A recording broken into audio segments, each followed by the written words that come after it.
Good morning, students. I am Pradeep Singh Yadav, and in this lecture, we will discuss about demodulation of ASK signal. It is also known as detection technique of ASK signal. So let's start our topic. जब हमें demodulation करना होता है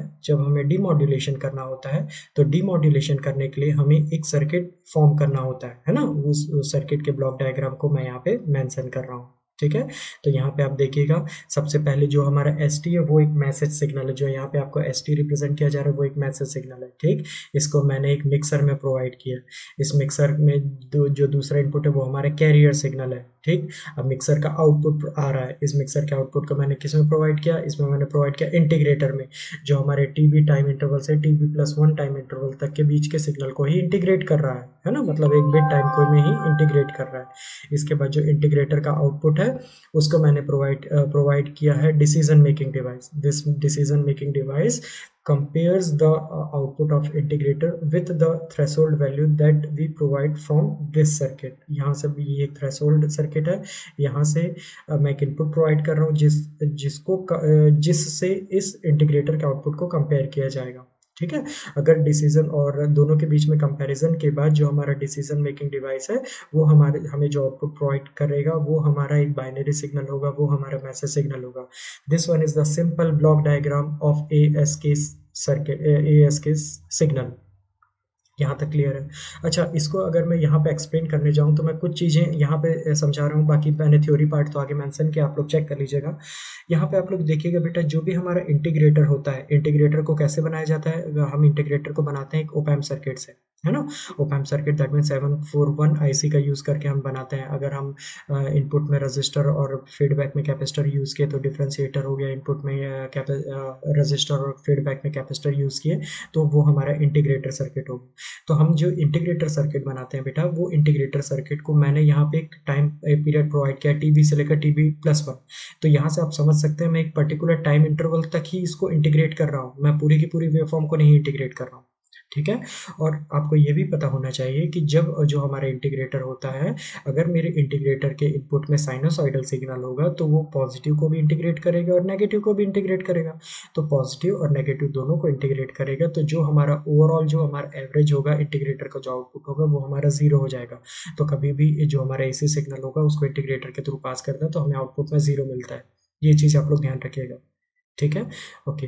और यहाँ पे दूसरा चीज़ मुझे यह बता रहे हैं कि डिसीजन मेकिंग डिवाइस में क्या होगा, जो भी यहाँ पे इनपुट आएगा, यहाँ पे इनपुट में, अच्छा ये तो आप लोगों को समझ में आ गया कि इंटीग्रेटर का आउटपुट एसी नहीं आ सकता, तो डेफिनेटली एक डीसी सिग्नल होगा।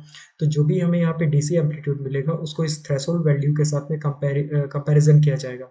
अगर हमारा ये जो हमारा इंटीग्रेटर का जो आउटपुट है अगर वो इस थ्रेशोल्ड वैल्यू से ज़्यादा है, then we get 1 in the output at the output side of decision making device, and if the output of integrator is less than as compared to threshold value, then we will get BTS 0, हमें output में 0 मिलेगा।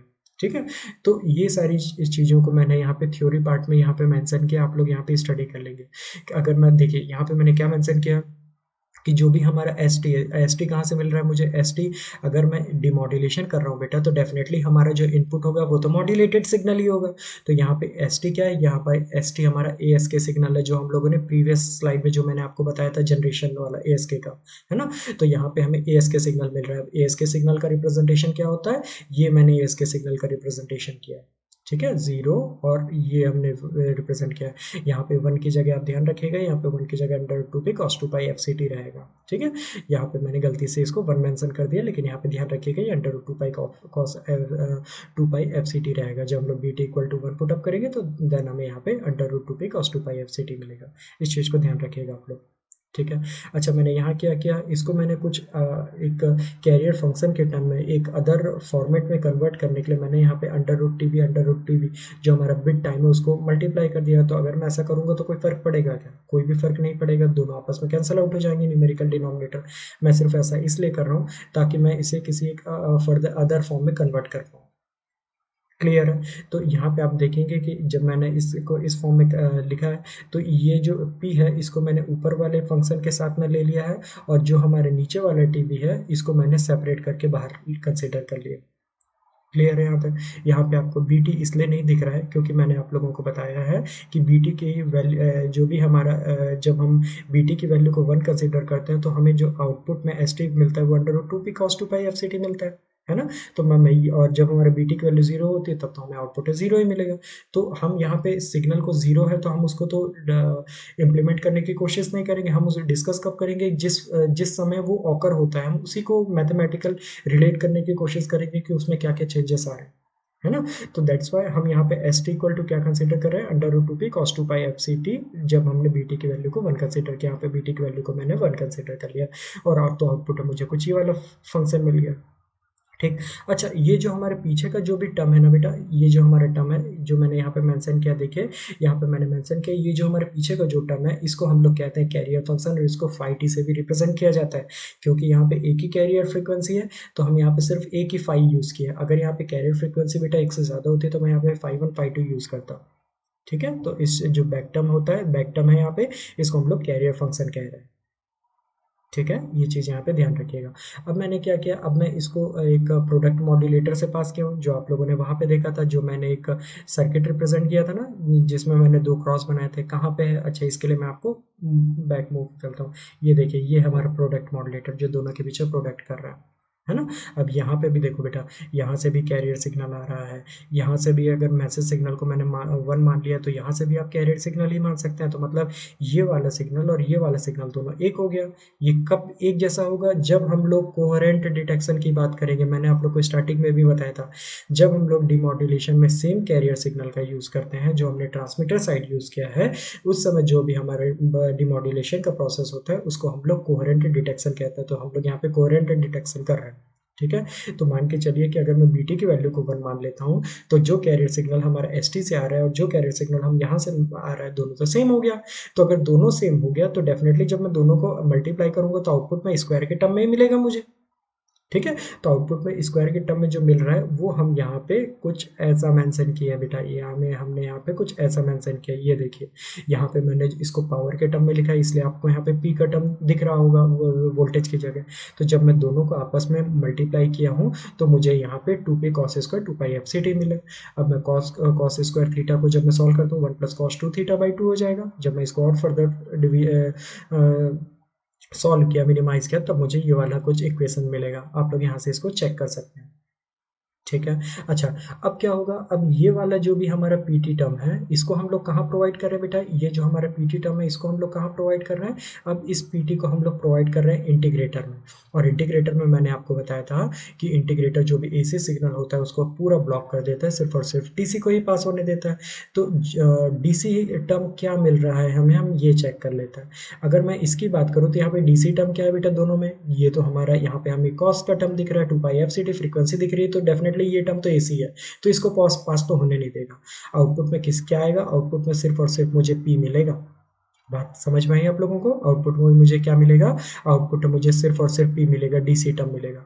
तो ये जो P होता है बेटा, इसको मैं किसके साथ कंपेयर करूंगा? We compare this P with the threshold value that we provide. ठीक है, आप लोगों को सर्किट में याद होगा कि एक थ्रेशोल्ड सर्किट था। तो जो भी थ्रेशोल्ड सर्किट का जो भी मैंने पावर सेट किया है उससे मैं इस पावर को चेक करूंगा। ठीक है, दोनों के बीच में कंपैरिजन करूंगा। और अगर जो भी हमारा डीसी सर्किट का जो भी आउटपुट, अगर हमारा इंटीग्रेटर का जो आउटपुट है अगर वो ग्रेटर है थ्रेशोल्ड वैल्यू से, तो मुझे डिसीजन मेकिंग डिवाइस का आउटपुट है 1 मिलेगा। और दूसरी कंडीशन क्या होगी? जब वो उससे कम होगा। अगर वो उससे कम होगा तो मुझे जो भी हमारा इंटीग्रेटर का जो आउटपुट है, जो भी हमारा डिसीजन मेकिंग सर्किट का जो आउटपुट है, वहां पे मुझे उसको वो 0 मिलेगा। बात समझ आए? तो दैट मीन्स क्या होगा कि जो भी आउटपुट मिलेगा वो इधर मुझे 1 मिलेगा, इधर मुझे 0 मिलेगा। तो 1 और 0 अगर मुझे मिल रहा है तो वो क्या है बेटा? अगर मुझे आउटपुट ऑफ 1 और 0 मिल रहा है तो वो हमारा मैसेज सिग्नल है। ठीक, तो ये जो हमारा पूरा सर्किट था, इसके थ्रू हम लोग मैसेज सिग्नल को जनरेट कर रहे हैं। इससे हम लोग जो भी मैसेज सिग्नल हम लोगों ने ट्रांसमीटर साइड यूज़ किया है उसको रिसीवर साइड अगेन जनरेट करना है। ठीक है, ये हमारा डिमॉड्यूलेशन का मेथड है पूरा।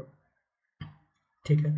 अच्छा, अब अगर मैं बात करूं कि क्या एडवांटेज है और क्या डिसएडवांटेज है एएसके के, तो एएसके का एडवांटेज और डिसएडवांटेज आप लोग देख लेंगे। एएसके ट्रांसमीटर और रिसीवर बहुत इजी सर्किट है, जो मैंने अभी आप लोगों को मेंशन किया था। ठीक है, इसमें जो बैंडविड्थ होती है बहुत ही कम यूज़ होती है एज कम्पेयर टू एफएस के, जो हम लोग आगे डिस्कस करने वाले हैं। ठीक है। लेकिन इसका डिसएडवांटेज क्या है? इसका डिसएडवांटेज, ये बहुत ही इंपॉर्टेंट क्वेश्चन है, चाहे मैं आपके university exam point of view से बोलूँ, चाहे मैं आपके competitive exam point of view से बोलूँ। एएसके सिग्नल जो होता है बेटा, वो सबसे ज़्यादा नॉइस इफेक्ट होता है, सबसे ज़्यादा नॉइस इसी सिग्नल को इफेक्ट करती है। ऐसा क्यों? ऐसा इसलिए क्योंकि हम जानते हैं कि जब भी हम एएसके सिग्नल जनरेट करते हैं तो कैरियर का एम्पलीट्यूड चेंज होता है। बात यहाँ तक समझ में आई? तो चेंजेस कितना हो रहा है, किस में हो रहा है? कैरियर के एम्पलीट्यूड में हो रहा है।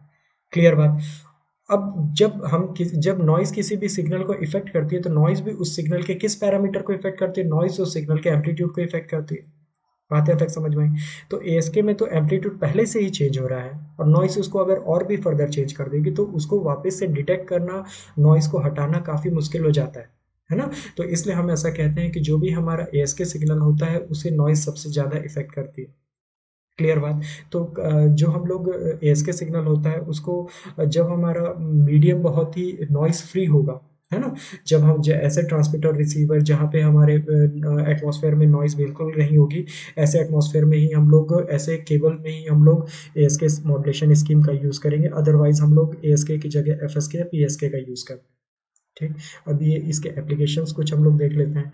जो भी हमारे टेलीफोन मॉडेम थे उसमें इसका यूज़ किया जाता था, और जो हमारे transmitting ASK is used to transmit digital data और ऑप्टिकल फाइबर केबल, जो मैंने आप लोगों को पहले ही बताया था कि जब हम लोग कंप्यूटराइज्ड डेटा ट्रांसमिट करते हैं, या तो हम लोग जब ऑप्टिकल फाइबर के थ्रू सिग्नल ट्रांसमिट करते हैं, है ना? तो उस समय हम एएसके जो भी मॉड्यूलेशन करते हैं वो एएसके स्कीम्स के थ्रू मॉड्यूलेशन करते हैं।